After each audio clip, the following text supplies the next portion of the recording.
Bueno, me corresponde a mí presentar al profesor Guernier y hacer una breve síntesis de su maravilloso libro.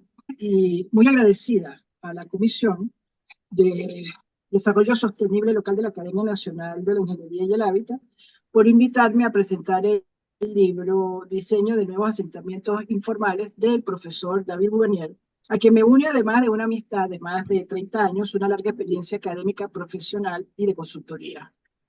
A David lo calificaré en esta oportunidad como uno de los cruzados más destacados de América Latina en el desarrollo del tema de los nuevos asentamientos informales.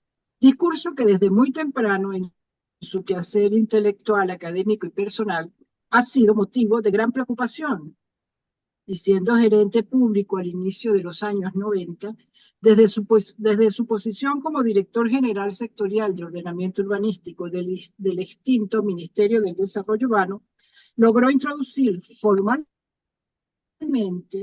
la discusión del tema de los asentamientos autoproducidos al contratar la elaboración del primer plan de rehabilitación de barrios de Caracas en el año 94, considerado como uno de los primeros instrumentos técnicos de rehabilitación de barrios en la región. Era su forma de plantar la semilla de la búsqueda del Santo Grial, aparte de los ejercicios de carácter académico que venía desarrollando. No quiero enfocarme en su extraordinario currículum, porque tomaríamos la hora que tenemos asignada para la presentación. Es preciso aclarar que el libro que se presenta lleva ya 3 ediciones.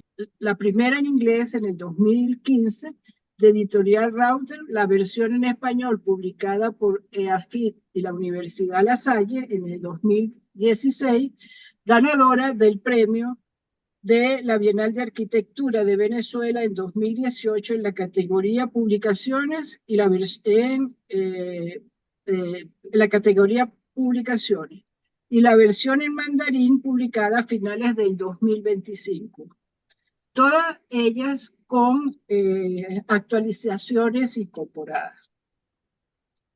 Como destaca la invitación del libro, se enfoca en la necesidad de prever el surgimiento de nuevos barrios, asegurando el ensamblaje de suelos públicos libres de riesgo, tomando en consideración las condiciones locales para dotarlos de todos aquellos servicios ambientales y urbanísticos que los asentamientos construidos no logran por sí solos, todo ello trabajando mano a mano con las comunidades.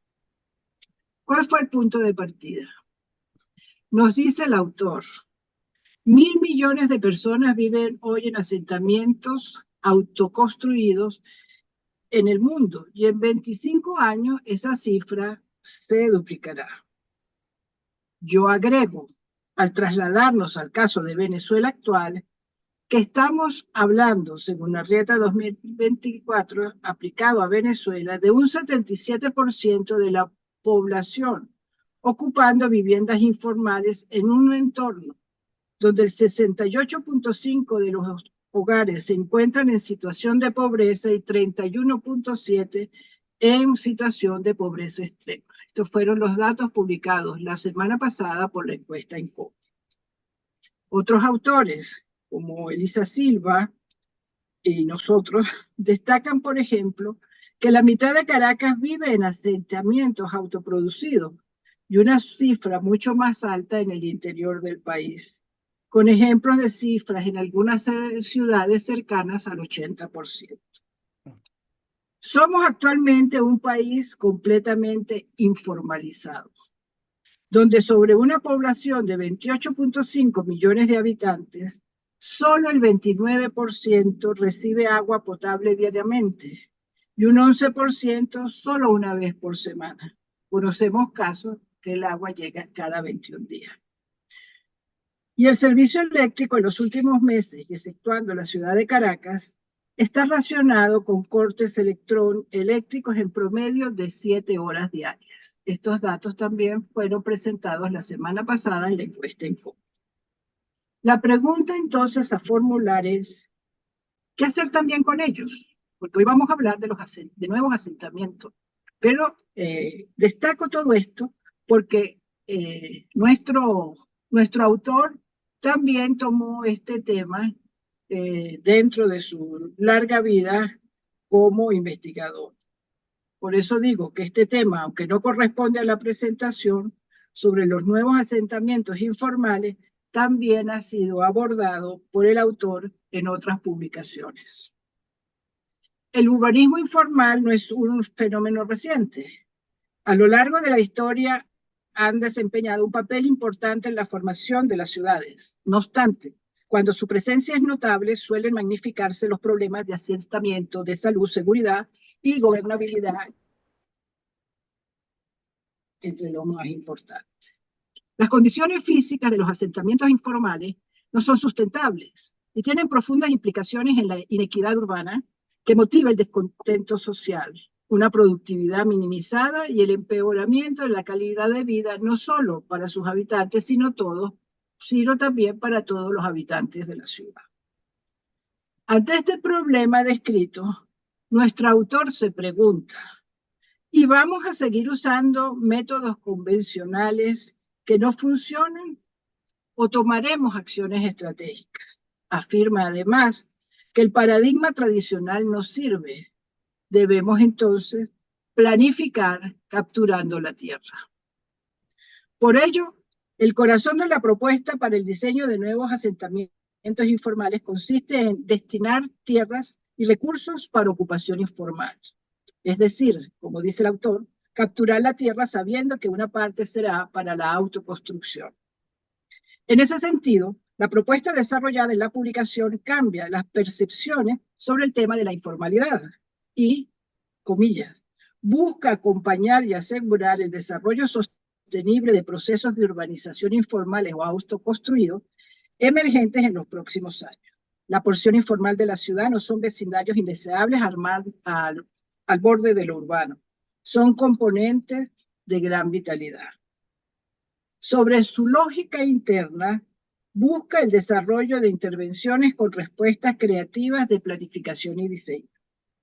Es un llamado urgente a la acción y planeamiento estratégico que percibe que la ciudad autoconstruida se convierta en vecindarios equitativos, asequibles, eficientes, resilientes y atractivos para vivir.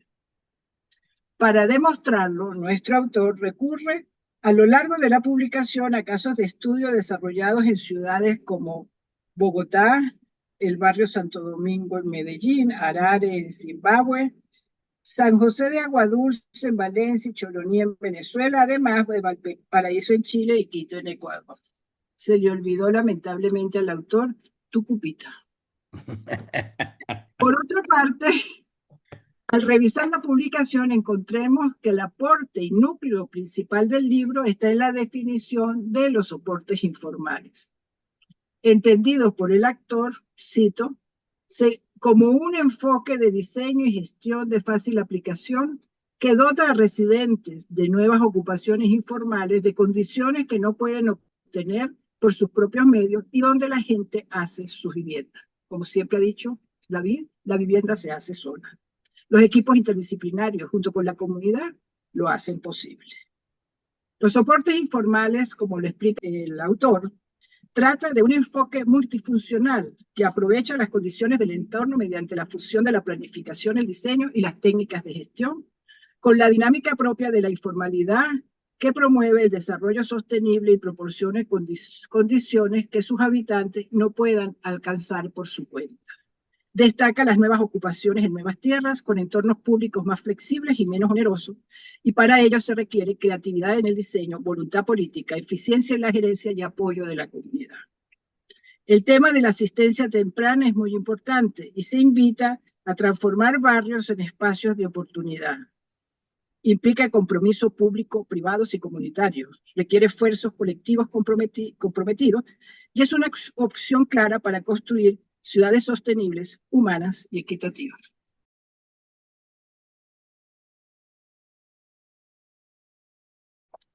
Graciela, muchas gracias. Y yo dije todo eso en el libro.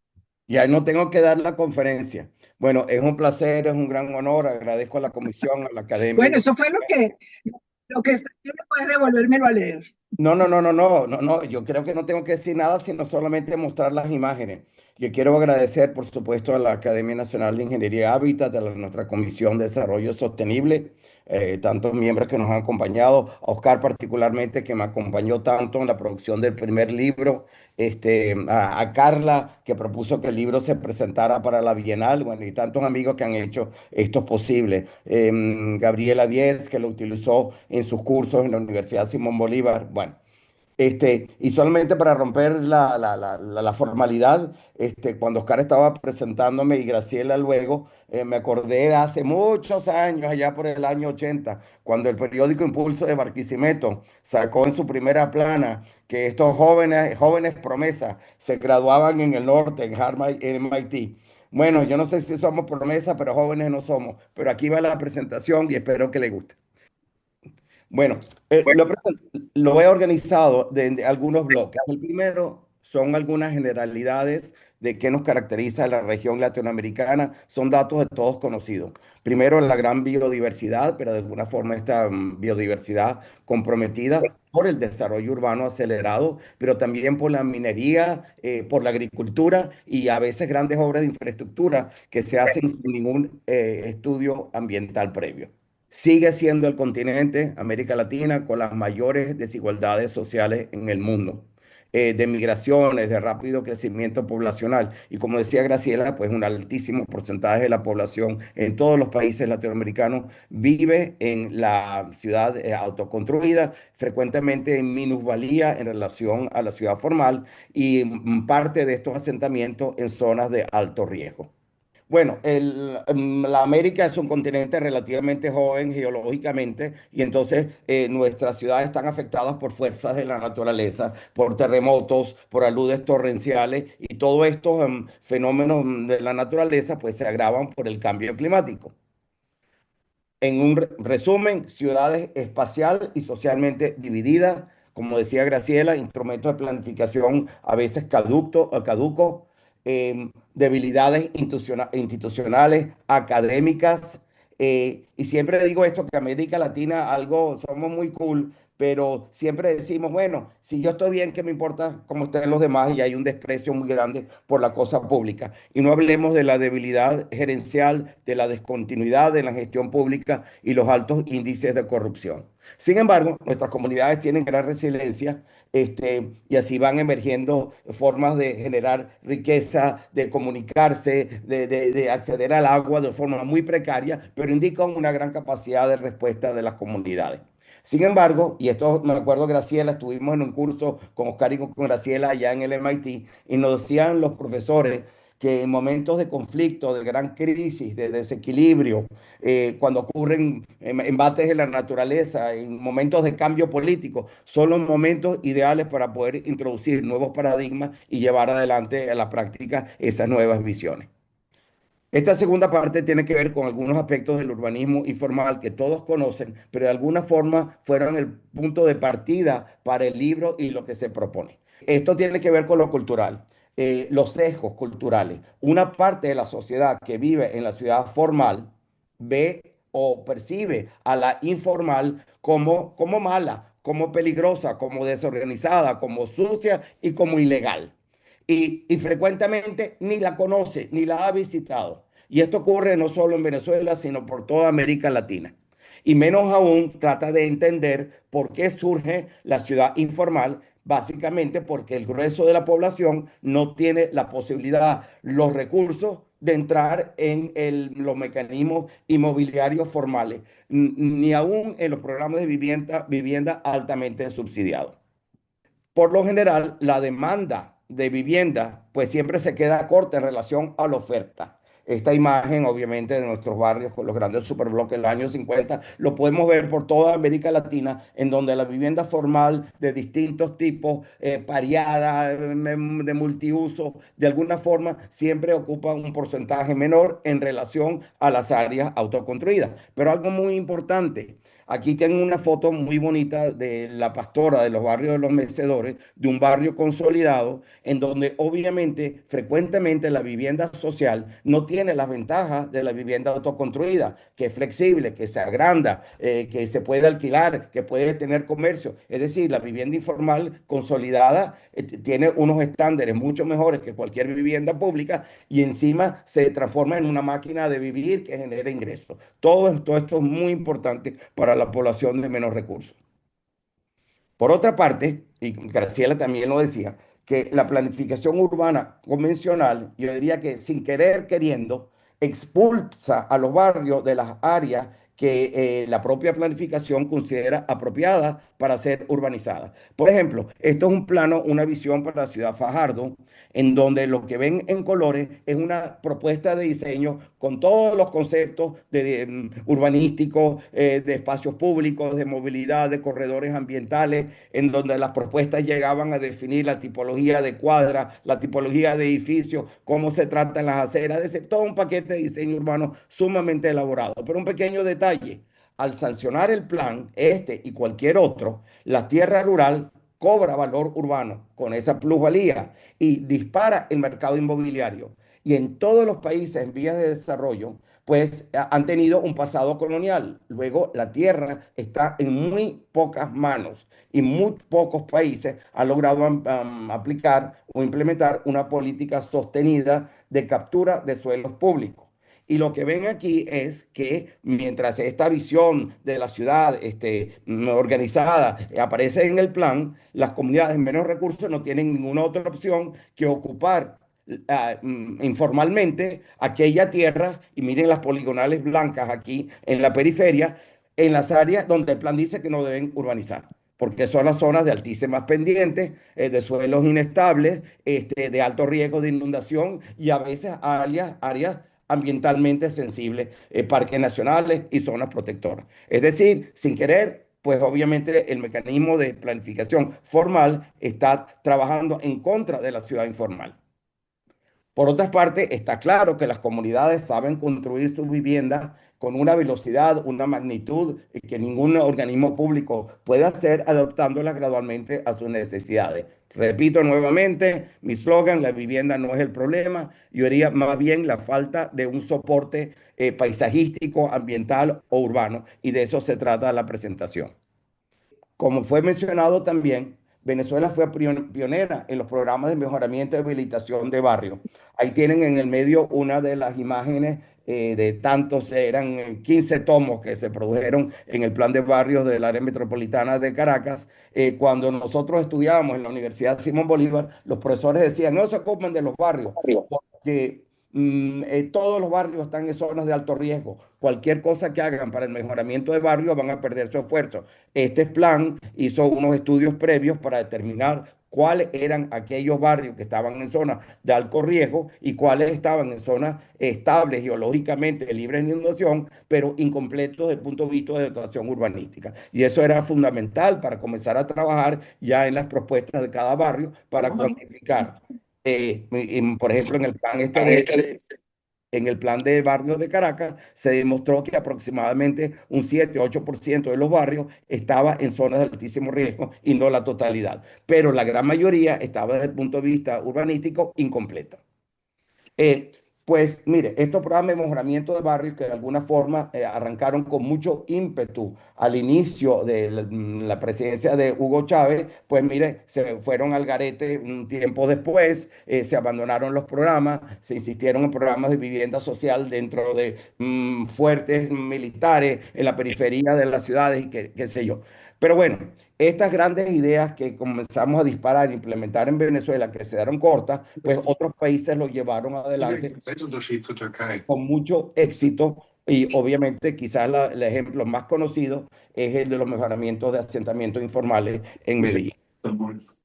Pues mire, ha habido ideas geniales como esto, los que llamamos las unidades de vida articulada en Medellín, aprovechando estos terrenos que antes estaban con muros, que eran los terrenos que protegían los tanques de agua, sobre todo en las altas elevaciones de Medellín. Bien, bueno, nuevamente los programas estos son muy exitosos, son laboriosos, son costosos, pero encima tiene limitaciones. Es decir, funciona muy bien a la escala vecinal, pero en estos barrios uno no puede introducir una universidad, un estadio, un gran hospital, un parque metropolitano, porque simplemente no caben. Y aún en estos barrios sensiblemente mejorados por estas operaciones de habilitación de barrios, un gran porcentaje de la población va a la ciudad por formal para acceder a estos beneficios que ofrece la ciudad y al empleo. Bueno, ahora, estamos entrando en la materia, y Graciela lo mencionó también, de 1.000 millones de personas en el mundo en asentamientos informales. En 25, en 30 años se espera que esta población autoconstruida duplique. Y obviamente en los países de menos recursos y en algunas de las que serán las ciudades más grandes que ha visto el mundo. Entonces, no es un problema menor, es un problema que afecta el comportamiento urbano a nivel mundial. El libro explica cómo puede enfrentarse este reto con el método que yo he denominado soportes informales. Pues diciéndolo en criollo, en lugar de esta cirugía urbana complicada sobre los asentamientos existentes, se busca actuar con antelación de manera preventiva, planificando los procesos de autoconstrucción para asegurar el desarrollo sostenible de estas comunidades, pero también de la ciudad. El principio está detrás que para tener una ciudad balanceada, con equidad y sostenible, hay que atender las dos partes, hay que homologar las condiciones de vida en la ciudad informal a las que tiene la formal, o crear un sistema híbrido. De eso se trata.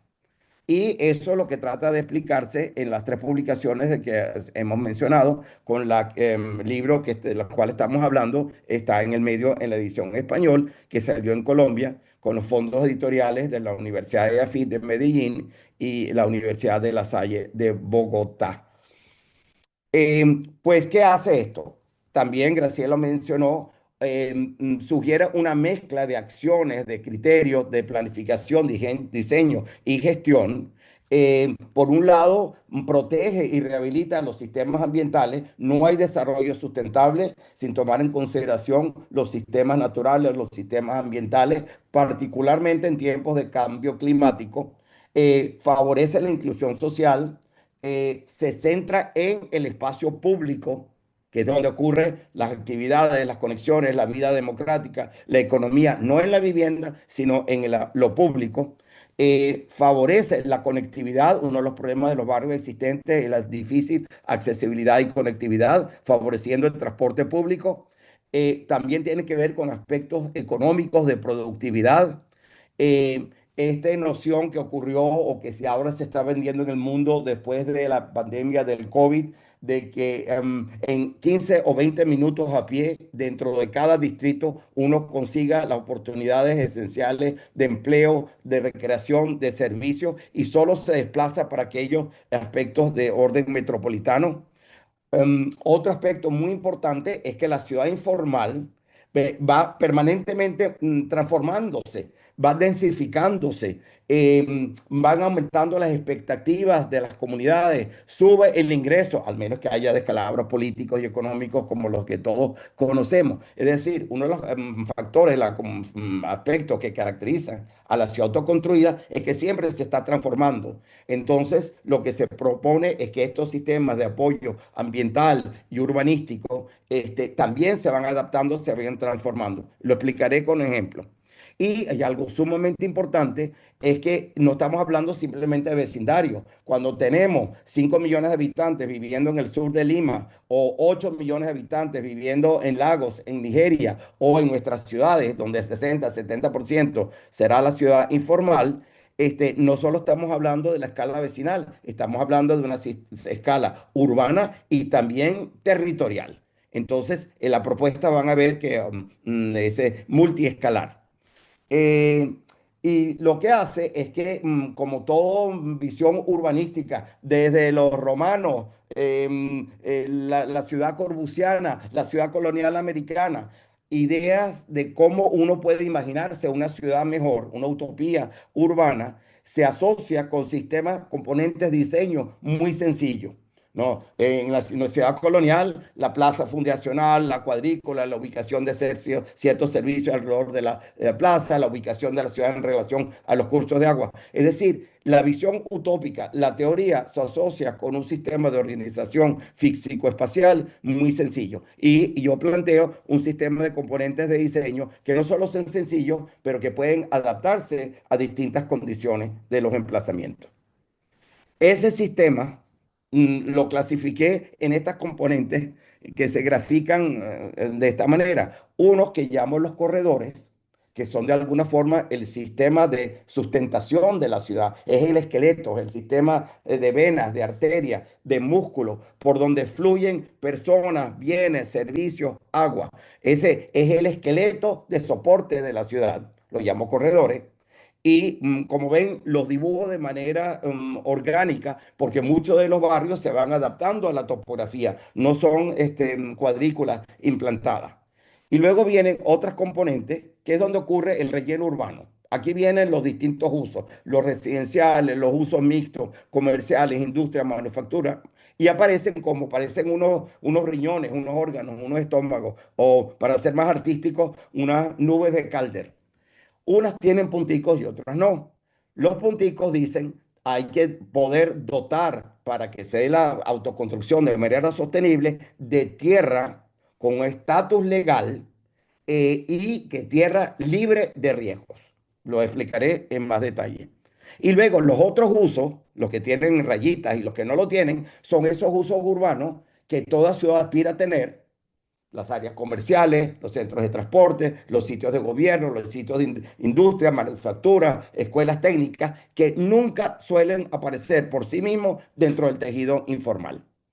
Y finalmente, los últimos, esos custodios, nunca encontré la palabra adecuada en español. En inglés se dice steward, porque custodio siempre suena un poquito como guardia. A veces lo llamaba cuidadores de jardín. Son unos punticos, generalmente instituciones queridas por la comunidad, que tienen influencia en un territorio mayor y que pueden ocurrir en los corredores o en los campos y son muy importantes en los procesos de transformación de ambas componentes. También lo explicaré en mayor detalle.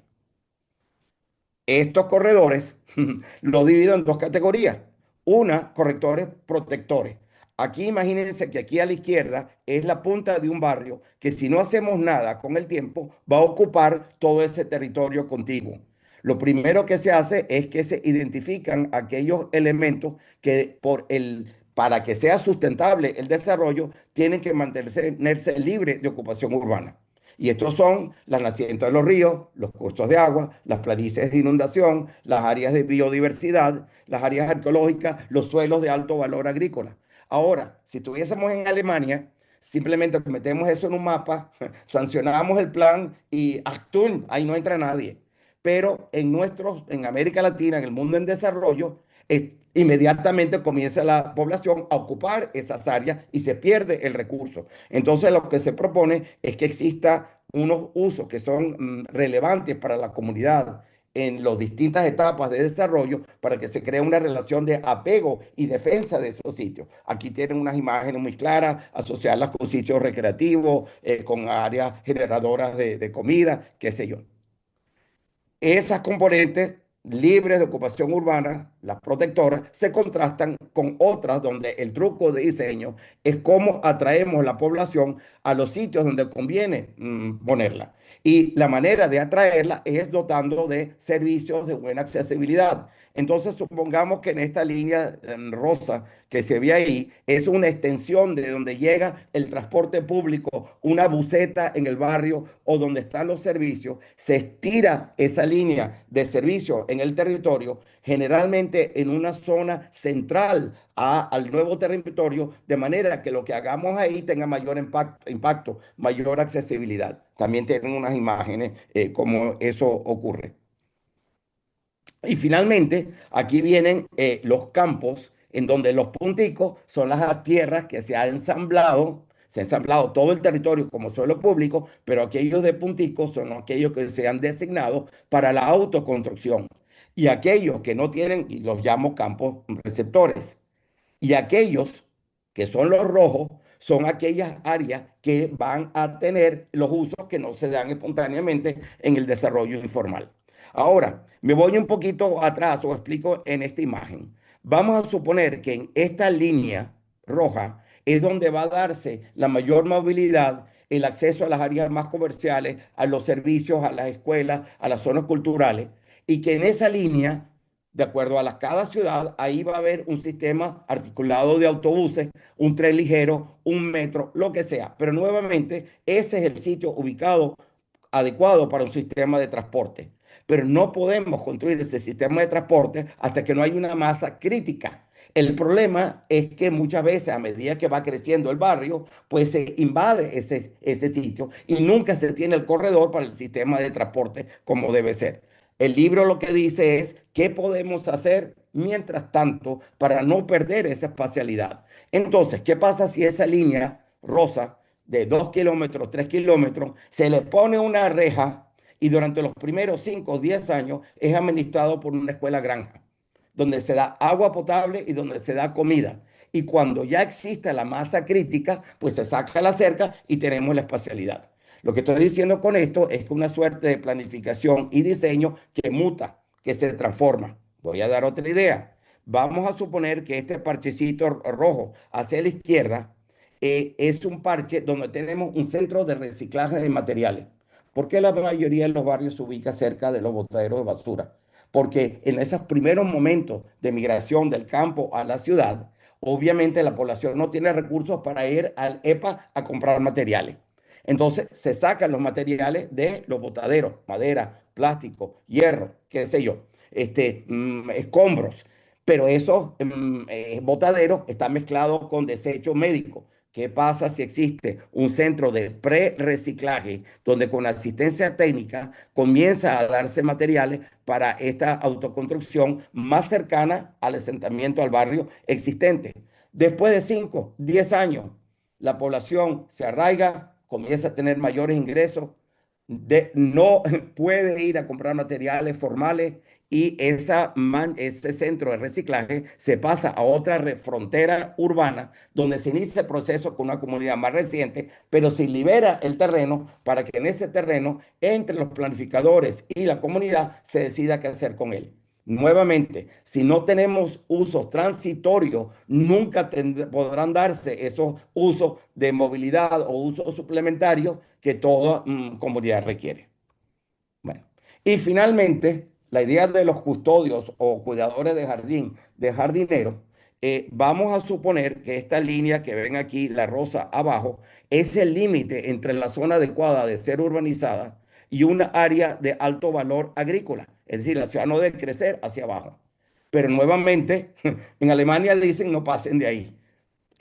¿Cómo hacemos para contener esa línea de crecimiento? Lo que sugiere es que exista ese puntico que está ahí, que sea una escuela granja, una iglesia, un colegio, un ente respetado por la comunidad al cual se le da custodia de una franja muy delgada. Así se tenga que poner una cerca que ayuda a retener ese borde y así proteger todo el área agrícola. Y así existen estos punticos en distintas áreas que provisionalmente van ocupando el territorio, van gestionándolo, creando esa relación de apego entre la comunidad y el sitio y transformándolo a otros usos si hace falta. Bueno, estos componentes forman un mondongo. Aquí viene un popurrí en donde los corredores, los protectores, los atractores, los campos y los cuidadores de jardín, pues se entremezclan y crean una suerte de ecología urbana en permanente transformación. Esa es la teoría detrás de esto. Bueno, ahora, la última parte de esto es cómo estas ideas teóricas pueden adaptarse a diferentes contextos. Y tomé algunos ejemplos que aparecen en el libro que estamos presentando hoy, pero también tomé algunos ejemplos que están en el libro primero en inglés y otro en el libro en mandarín. Y son 4 ejemplos que voy a mostrar rápido, en donde ven que la estrategia sirve para muchas cosas. En el caso de Ecuador, vamos a hablar del mejoramiento de asentamientos existentes, las operaciones de habilitación de barrios, aplicando el concepto. En el de un municipio al sur de Ciudad de Guatemala, vamos a hablar de los nuevos asentamientos, que es como el modelo más cercano a lo que plantea el libro, que es planificar, anteponernos a la ocupación ensamblando suelos públicos. En el de Pepillo Salcedo de la República Dominicana se habla de reubicación de un barrio cuando las condiciones actuales del barrio son realmente insalubres o del punto de social inaceptables, pero se reubica el barrio dentro del propio territorio. Y en el caso de Toa Baja de Puerto Rico, tiene que ver más con la respuesta al cambio climático, producción agrícola, etcétera. Bueno, vamos por el caso de Quito. Aquí tienen un valle típicamente andino, con los volcanes nevados de la Sierra Quiteña. Y lo que van a ver, este barrio se le llama La Bota, por razones obvias. Miren la forma. Y es un barrio que está enclavado entre un área de clase media y media alta. Pero fíjense qué interesante cómo el barrio ocupa estas terrazas que caen a pico a las gargantas de los ríos. Y vemos varias cosas. Primero, una diferencia tremenda de nivel entre la parte superior y la parte inferior. El barrio superior se llama Comité del Pueblo y la bota el de abajo. Y luego ven que existen unos barrios, unas casas que están prácticamente cayéndose en el borde del barranco y dando la espalda al barranco. Cuando hicimos estos estudios, pudimos determinar con el apoyo de la alcaldía de Quito, con el planeamiento urbano de Quito, que todas estas edificaciones que aparecen en puntico en la periferia de los dos barrios y zonas contiguas eran edificaciones que estaban en alto riesgo. Es más, cuando estábamos haciendo el estudio, se vino abajo el barrio que está en este sector con 80 fallecidos. Esto no es ningún juego. Eh, la otra cosa que pueden ver aquí es que existe una sola vía de acceso que serpentea entre el Comité del Pueblo y la Bota, y donde, como la mayoría de los barrios, salvo una placita que ven por aquí al medio, no tiene áreas recreacionales, no tiene espacios públicos, no tiene equipamiento. Y esa zona intermedia, la que aparece en blanco, donde serpentea, que viene el gran desnivel, es una zona muerta donde nadie se atreve a entrar después de la puesta del sol. Es una zona totalmente muerta, peligrosa, que separa los dos barrios. Bueno, aplicando los conceptos, aparecen uno, cómo poder entonces liberar a esos barrios que están en el borde de los asentamientos en áreas de alto riesgo, pero para eso hay que ubicar los terrenos para viviendas de sustitución, que son las que aparecen en naranja. Hay distintos sitios que pudimos ver, unos muy cerquita a donde están, otros un poco más lejos, que habría que conectar los nuevos desarrollos con puentes peatonales a través de esa garganta. Esos puentes peatonales de 150 metros se han hecho en Medellín como pan comido. Y al reubicarlo, lo que se permite es tener un sistema de espacios públicos delgadito, orlando los asentamientos y dando vista al barranco donde existen ecología. En estos momentos el barrio le da la espalda y desde la parte de atrás del barrio se tira la basura. Esto lo que permite es tener un ojo avisor sobre los sistemas ambientales. El segundo punto es mejorar la conectividad entre los dos sectores y lo que se plantea es una línea de metro cable.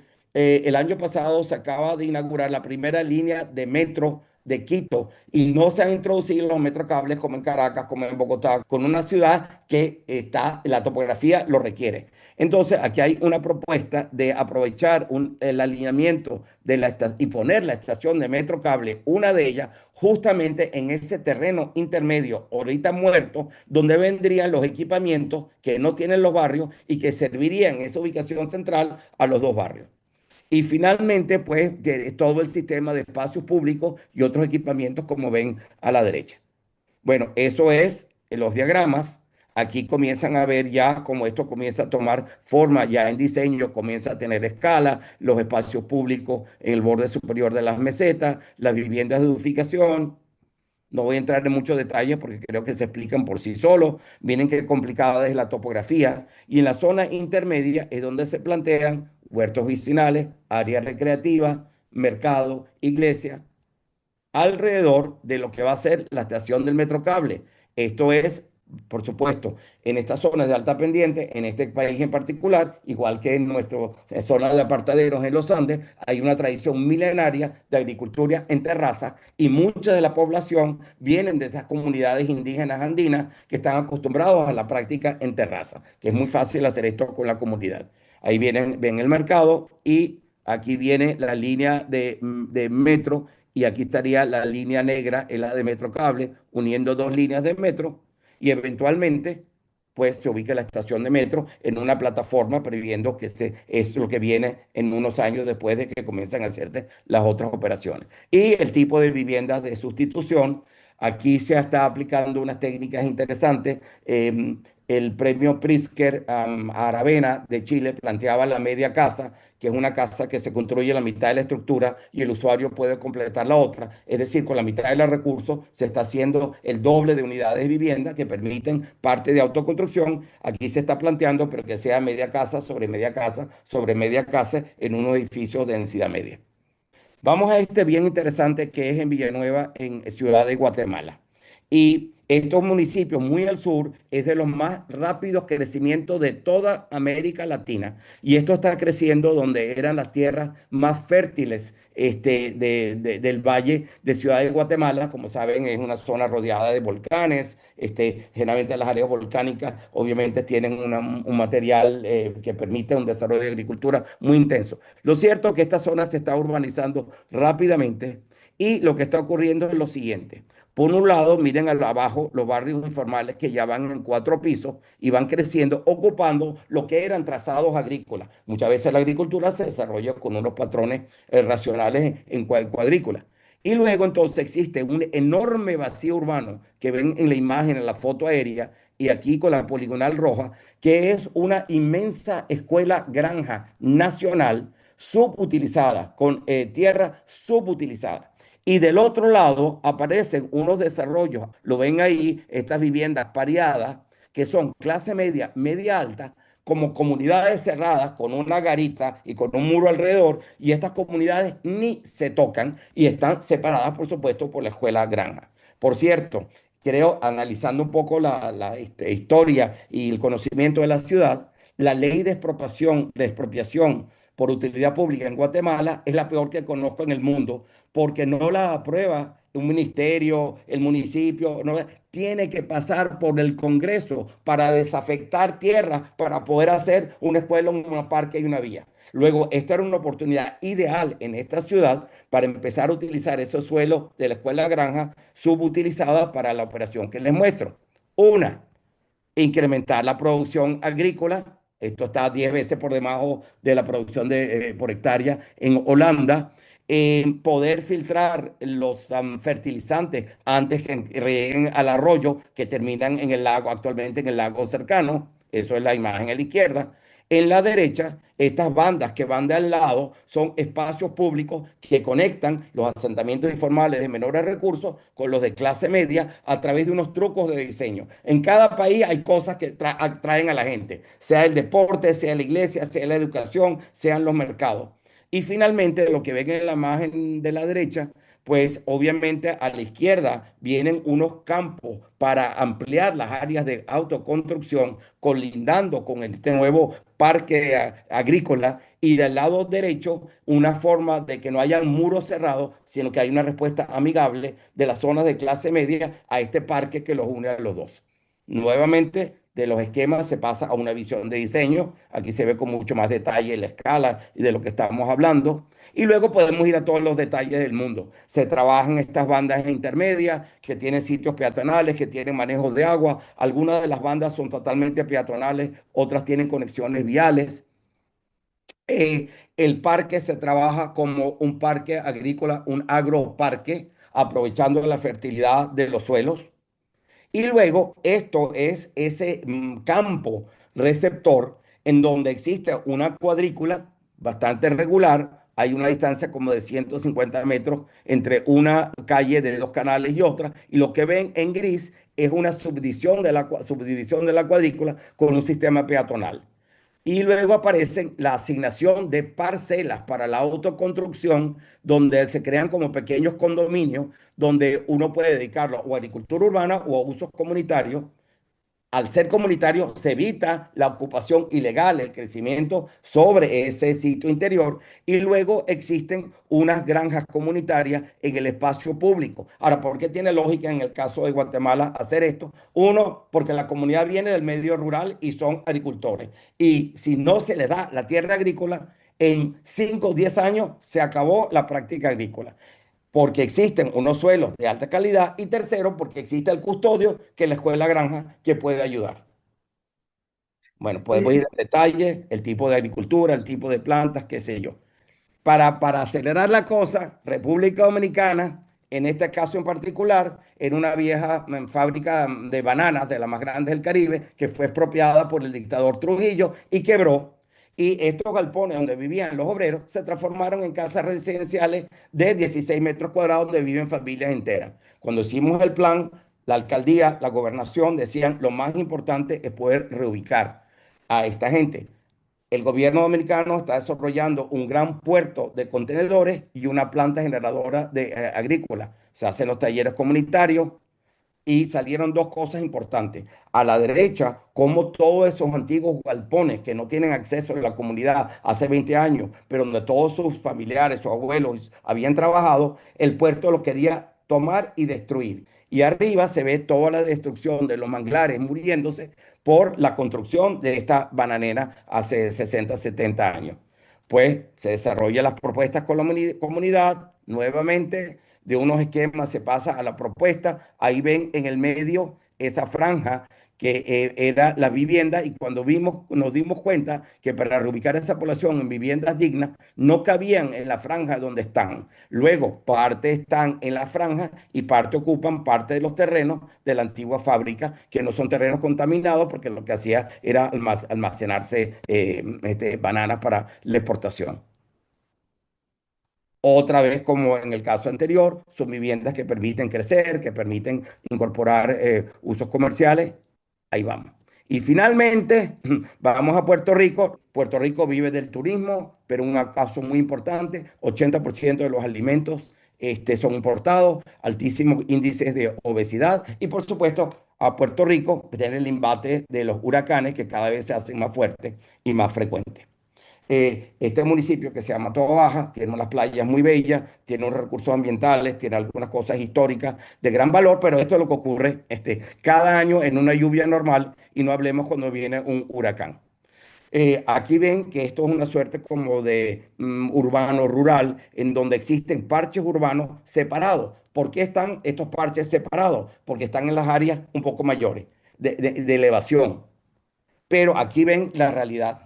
Todo esto azul son áreas inundables por el desbordamiento del principal río de la isla, por el mar cuando hay huracán, por exceso de lluvia sobre viejos cañaverales. Y luego entonces el proyecto aquí con los sistemas de soporte es control de inundaciones. Básicamente trabajos muy sencillos con movimientos topográficos que permitan crear unas bermas que evita que el río principal se lleve el centro histórico y también unos puntos donde se acumula el agua que puede ser evacuada de los campos de cultivo. Se detectaron algunos sitios de estudio y, por ejemplo, entre la parte más vieja del pueblo y este asentamiento existe un vivero abandonado. No voy a entrar en detalle, pero es el vivero abandonado y lo que puede hacer cuando se pone en vigor, esto es un problema de gestión, de transferir una tierra muerta, miles de hectáreas en manos de la gobernación al municipio para poco a poco ir desarrollando el programa agrícola y crear una conexión entre los pueblos. Bueno, vamos a terminar con esto. Yo creo que las ideas están más claras. Ahora, ¿qué hace falta para que esta iniciativa prospere? Uno tiene que haber apoyo político. Yo creo que en toda América Latina ya se entienda que el mejoramiento de barrios, aunque laborioso, es importante y da resultados beneficiosos. Pero decirle a un político que tenemos que planificar la informalidad, van a decir, usted está loco, está haciendo, usted lo que quiere es que haya mayor marginalidad. No, hay que convencerlo de que el crecimiento informal va a continuar y que hay que auparlo, hay que ayudarlo, hay que orientarlo. Apoyo político. Ensamblaje de suelos públicos. El libro explica cuáles son todos los mecanismos para lograr esto. Tiene que haber un equipo interdisciplinario, calificado, no solo que sean unos cuartos bates en las materias de arquitectura, de urbanismo, de infraestructura, de redes, de suelos agrícolas, de estabilización de taludes, pero tiene que tener una capacidad de comunicación, de trabajar mano a mano con la comunidad como facilitadores. Y tienen que trabajar no a distancia, sino en el territorio. Y termina con estas dos frases, dos citas. Una de Oscar que dice, si deseamos disfrutar de una buena calidad de vida, nuestros vecinos también deben tenerla. Eso es absolutamente obvio. Y yo agregaría, que es como un subproducto de esa frase anterior, que una de las metas para la transformación de la Venezuela que todos queremos es que nos sintamos todos bienvenidos y seguros en cualquier entorno urbano. Muchas gracias. Muchísimas gracias, David. Como siempre, estupenda presentación. Sumamente importante, doctor. Tuve la oportunidad en el RIMAC en Perú, trabajar en cuando el centro histórico de la ciudad del RIMAC, que es un distrito, fue nombrado Patrimonio Histórico de la Humanidad. Eh, Tuvimos la oportunidad de llevar a Tony Puig, que nos ayudara un poco, y la informalidad es uno de los grandes temas que hay. Trabajé en la parte de comunicación política y la gestión, de cómo la gente, podríamos decirle, que dónde estaban viviendo, ¿no? Y lo importante de vivir en esa zona histórica. Y aprendí algo muy importante. Perú, que no es un país, es un gran país, pero bueno, nosotros pudimos estar un poco más avanzados con ellos, tenían la institucionalidad, ¿no? Podíamos el Estado responder a las necesidades o guiarnos. Yo siento que, como usted lo expresó, en nuestro país hace falta mucha institucionalidad, ¿no? Creo que eso se perdió.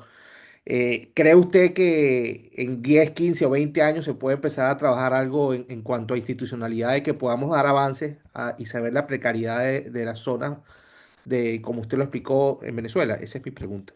Juan Daniel, obviamente, mira, tenemos un ejército de gente de la edad tuya y menor absolutamente motivada para volver a reconstruir ese país. Y como una de las metas que tiene esta Comisión de Desarrollo Sustentable es no tratar de depender de las estructuras de gobierno hasta que no comiencen a cambiar, sino trabajar directamente los técnicos y las comunidades. Eso es la clave. Entonces, si nosotros podemos organizarlo, incluso en un barrio que esté en formación, y rápidamente hacer una propuesta, ese río no lo pueden ocupar, esa es la mejor tierra agrícola, defiendan ese terreno porque si no, nunca van a tener un deporte o una escuela.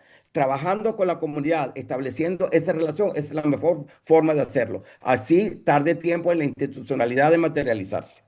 Claro, como COPI, repito, COPI, UNESCO, todas esas organizaciones que pueden ayudar en el tema de riesgo y en tema de... Pueden, claro, pero los técnicos, mira, hay expertos en todas las materias. O sea, un experto va y simplemente con su olfato y con GIS, whatever, saben cuáles son los ríos, qué distancias deben estar, si la tierra tiene alto valor agrícola, sabe si hay biodiversidad, sabe dónde deben ubicarse las escuelas para que tengan mayor acceso. Eso se hace muy rápido. Fíjense que esa imagen que mostré muy rapidísimo de la República Dominicana, eso se hizo en un taller de un día con la comunidad.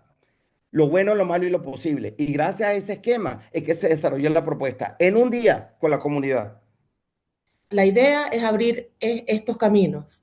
La idea es que los futuros dirigentes que vayan a tener incidencia en lo que pase en la Venezuela del futuro, ya comencemos a formarnos con gente tan profesional como ustedes. Así que nada, simplemente agradezco la oportunidad y seguimos para adelante. Creo que es una muy buena guía, ¿no? Una carta de navegación muy bella y que pudiera ser muy eficaz de cara a los retos que tenemos por delante, tanto a nivel local como de cara al contexto global.